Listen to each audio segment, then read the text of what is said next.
As you can see here, I'm starting my sketch for the mountains. I deleted it actually quite a few times. Couldn't really get the right shape to, kind of balance the landscape and the sky ratio.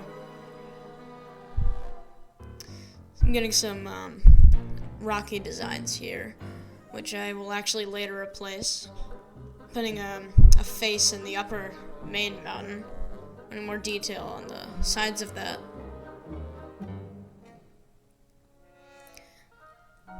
Putting more detail into the foreground, leaving more space blank. You'll actually see later why I left that space blank. Right here, putting this sort of eye stone with sort of like eye design. Putting some more little pebbles around it, and this was going to be the main color. And I started with this brush that just didn't really work for me, so I started back on the sketch and honestly made the environment more detailed and nuanced. Added a couple caves here and there, and made a bigger cliff where some more rocks were, just to make the landscape more interesting, and it started on the new color that I decided for the drawing.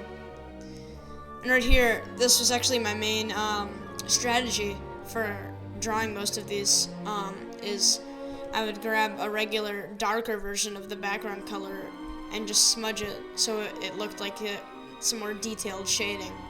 And this is a very good strategy for anyone trying to get more detailed shading in their drawings. And of course, you could also use an airbrush. So I started to work on the foreground area with the eye stone.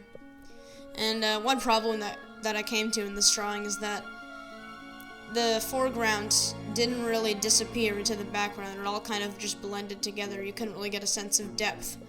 But I did find a solution for that later. As you can see now, I'm painting this sort of cliff side on the left-hand side of the drawing. This one rock, actually, it's funny, I could never really get the shading right on it. It always looked kind of weird and blended in. And I'm putting some darker browns into the caves there to give a better sense of depth. And, working on some more shading, and honestly, a lot of this I don't really use for shading. I just use for giving more of a rocky texture, or more of a paint-like texture to the drawing.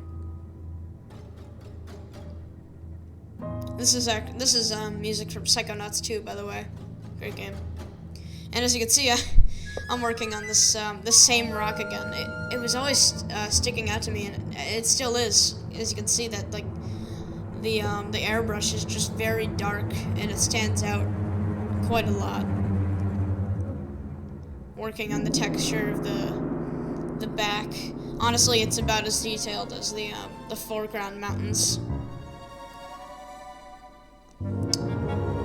As you can see, I'm working my way up to the big face mountain.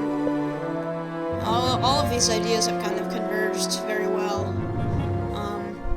Obviously, there's still that problem with the depth that I'll later fix with some transparency. But yeah, I'm working on the face now. I actually kind of I feel like I did very well with the face. The eye being closed was very hard. I was trying to get both sides to look equally fleshed out. And now I'm working on making the backhand side more transparent. Working on the skies here. Added a blue tint to the main mountainscape and some lightning in the back. And lighting for the mountains, some yellow lighting, which I thought was a great touch. Added some more darker colors, and there you go. That's the drawing.